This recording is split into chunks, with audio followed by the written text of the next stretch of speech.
C'est la 4e fois que se rencontraient les acteurs du championnat de France de rallycross sur un circuit que d'aucuns considèrent comme l'un des plus rapides, des plus techniques et spectaculaires de la saison.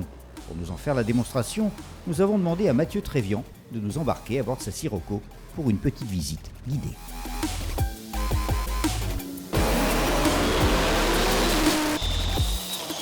Bonjour, Mathieu Trévian, je vais vous faire partager un tour du circuit de Faleras à bord de la Volkswagen Sirocco Division 3. Donc on passe sur la ligne d'arrivée, on attaque le premier virage en 4e vitesse, la 5e dans le virage pour un assez gros freinage et le virage en montée en 3e, le virage Faleras. Ensuite il faut accélérer assez tard, on repasse la première pour l'épingle pour bien relancer. 2e, 3e, le virage très délicat sur ce circuit qui passe en 3e, 4e, l'entrée du tour joker où il faut garder de la vitesse. Ensuite la petite chicane du tour joker, le jump, la 4e juste avant le jump. Et là il faut être très prudent, très patient, ce que je fais pas. Et voilà, on repasse la ligne d'arrivée, 3, 4 et la 5e de nouveau dans la descente.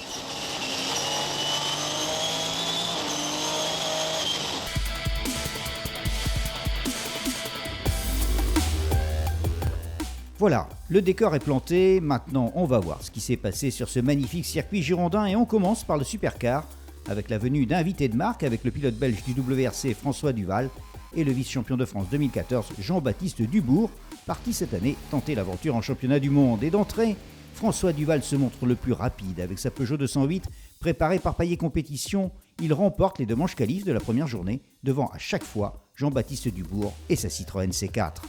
Ça se passe bien, j'avais déjà roulé ici l'année dernière où je m'étais très bien plu avec la T3F de Patrick Guillère, mais ici rerouler dans la 208 que j'ai déjà connue auparavant avec la 207, c'est sympa, puis c'est un beau circuit donc ça m'amuse bien, ça fait un bon petit week-end de détente.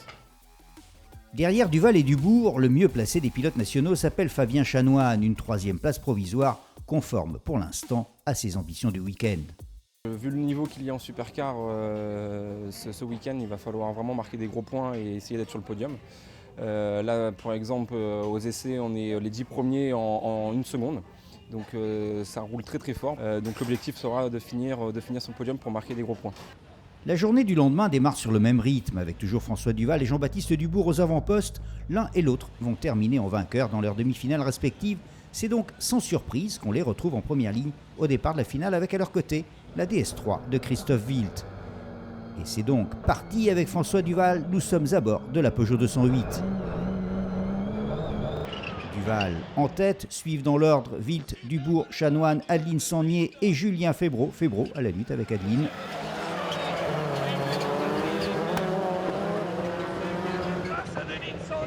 C'est au 4e passage que Jean-Baptiste Dubourg décide d'effectuer son passage dans le tour de joker. Il ressort en 5e position derrière Adeline Sangnier. C'est maintenant en toute fin de course que le leader François Duval passe à son tour dans le joker.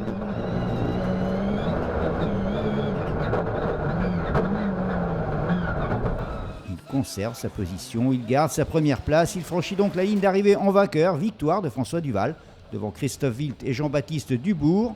Le Belge a dominé durant tout le week-end et même si Jean-Baptiste Dubourg aura tout essayé pour le contrer, tout comme Christophe Wild qui a prouvé qu'il pouvait faire jeu égal avec les meilleurs.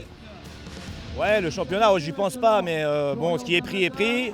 Maintenant, on va continuer les courses, on va à la Varée, on va voir comment ça se passe. Mais bon, on n'y pense pas, hein. Pour l'instant, on roule. Christophe Wild fait la bonne opération au championnat, il repart de Faleras en leader. Fabien Chanoine est 2e, quant à Gaëtan Serrazin, il rétrograde à la 3e place. Suite à un tonneau en manche qualif, il est le grand perdant de ce week-end girondin. À l'heure où certains jeunes pilotes partent tenter l'aventure en championnat d'Europe ou du monde, on pense à Jérôme Grosset-Janin, aux frères Paillet, à Jean-Baptiste et Andrea Dubourg. On peut se demander pourquoi, pour quelles raisons, alors que depuis ces dernières années, le rallycross français est justement en pleine expansion. Je comprends que des pilotes aient envie de changer d'air. Bon, mais vous savez, c'est toujours intéressant parce que ça crée aussi une dynamique. Et puis ces pilotes-là, un jour ou l'autre, ils reviennent courir sur les épreuves. Et puis peut-être que nous, le rallycross français, eh bien, on serait peut-être bien inspiré de regarder ce qui se passe justement au niveau mondial et dire, ben voilà, pourquoi pas s'en inspirer, pourquoi pas essayer finalement de faire progresser notre rallycross français, qui, je le répète, est quand même quantitativement un des plus beaux championnats de rallycross au monde, avec 10 circuits, 10 épreuves. On a tout pour réussir en fait en France. On a les constructeurs, on a les grands préparateurs, on a d'excellentes teams très structurées. Non, on a tout pour réussir. Et c'est vrai, ils ont tout pour réussir. Les Laurent Chartrain, Jimmy Terpero, Fabien Grosset-Janin, Enzo Libner, mais aussi avec eux pour une fois le vice-champion de France en titre, Andrea Dubourg, libéré, lui, le temps d'un week-end du championnat d'Europe. Il est venu se mesurer à ses anciens petits camarades du Super 1600. Mais avant de voir comment il s'en est sorti, son frère Jean-Baptiste a bien voulu nous expliquer le Tour de Joker, un épisode dans la course qu'aucun pilote n'a le droit de manquer, pas même les frères Dubourg, les Bordelais, les pilotes de Faleras. Ici à Faleras, ce Tour de Joker est vraiment décisif parce qu'il va permettre à un pilote plus rapide qui a pris un mauvais départ de faire la différence dans ce Tour de Joker. Il est compliqué, pourquoi ? Parce qu'on attaque cette fameuse descente de Faleras qui est en dévers et qui est vraiment périlleuse. Et de suite, il faut rentrer en 4e rapport dans ce Tour de Joker qui est quand même assez glissant. Puis on se rapproche sur le pif-paf qu'il faut vraiment sacrifier pour ne pas faire de bêtises et se sortir. Et enfin, la dernière partie, le jump où on décolle en 4e, bien sauter, bien retomber à plat en vue de passer les derniers freinages sereinement. Alors, le Tour Joker, on l'appelle aussi le Tour lent. On perd combien de temps sur un Tour Joker ? Ici à Faleras, ça va de 3 secondes à 4 secondes selon la vitesse. Donc c'est vraiment un tour lent.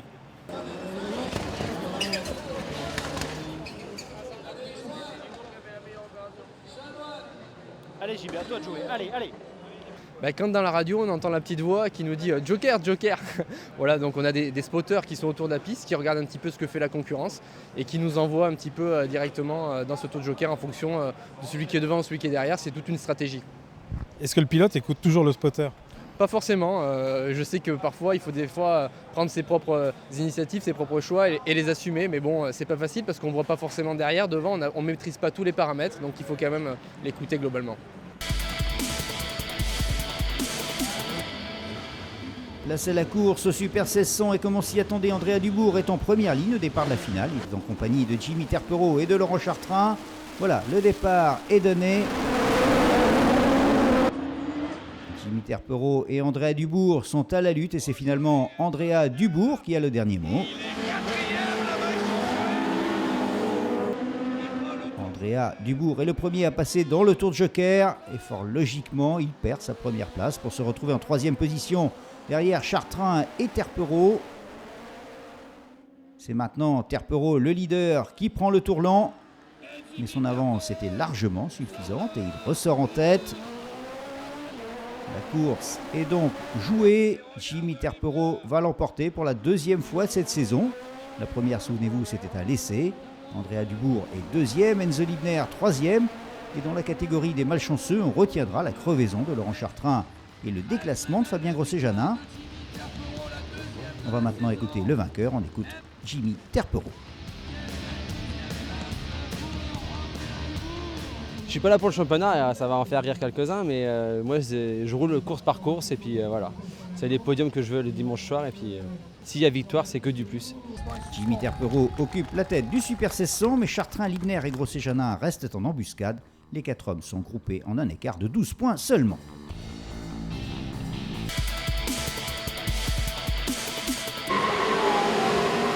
Passe au championnat de France junior et la Coupe Twingo R1 Rallycross où après seulement 3 épreuves, certains noms nous sont déjà devenus familiers. On pense à Baptiste Ménez, Tom Donat, Marcelonnet et bien sûr Pascal Hutto, le dernier vainqueur à Châteauroux. Eh bien, ce n'est aucun de ces 4-là que l'on retrouve en tête au soir de la première journée. Et plutôt Julien Ardonnière, une bonne et véritable surprise. Mais la hiérarchie va se remettre en place dès le lendemain grâce à la victoire de Pascal Hutto dans sa demi-finale et à celle de Tom Donat dans l'autre, 2 pilotes que l'on retrouve en première ligne au départ de la finale, en compagnie d'un 3e larron, en compagnie de Tony Bardot.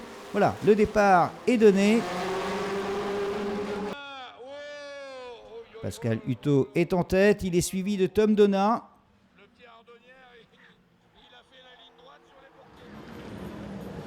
Tom Donat qui va très rapidement passer Pascal Hutto pour gérer parfaitement ces 7 tours de course, sans jamais montrer le moindre signe de fébrilité, et ce, malgré la pression constante infligée par Pascal Hutto. Il va donc remporter la victoire, sa première victoire devant Pascal Hutto et Tony Bardot. Il conserve ainsi la tête de la Coupe Twingo R1 Rallycross, mais aussi il prend le commandement du championnat de France junior devant Baptiste Ménez et Jean-Michaël Guérin.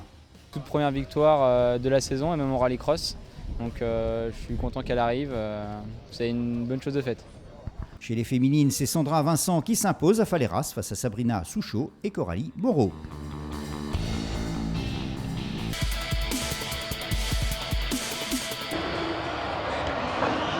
Quand il avait quitté Châteauroux, Marc Maurice avait bien été obligé de faire le constat suivant. S'il ne voulait pas perdre le contact avec Christophe Senoy, il devait à tout prix le battre à Faleras. Cette 4e manche de la Division 3 se présentait donc comme un rendez-vous de la plus haute importance. Et si Marc Maurice n'avait plus guère le choix, la solution pour battre Christophe Senoy pouvait peut-être venir de Mathieu Trévian, déjà à 2 reprises sur le podium cette saison.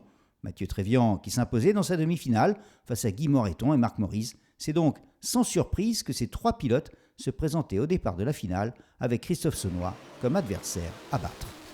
Un départ et une course qui va tourner tout de suite à l'avantage de Christophe Senoy.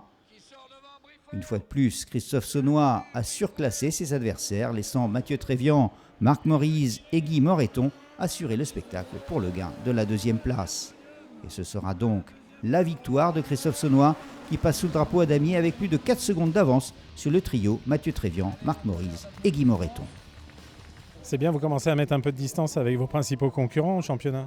Oui, on glane des points sur chaque course, ce qui est important parce que le championnat est encore long, il reste 6 courses. Personne n'est à l'abri de problèmes mécaniques ou une course sans, hein, donc il faut prendre des points d'avance, c'est très important.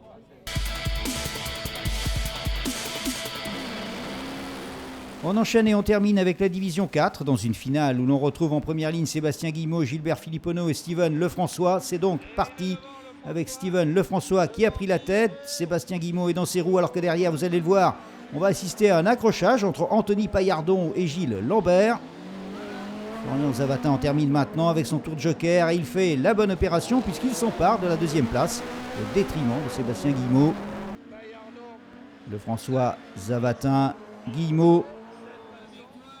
Et ce sera l'arrivée. Steven Lefrançois l'emporte donc devant Florian Zavatin et Sébastien Guillemot. Après une 2e place lors de la manche d'ouverture, Steven Lefrançois vient d'aligner à Faleras sa 3e victoire d'affilée. 3e victoire pour...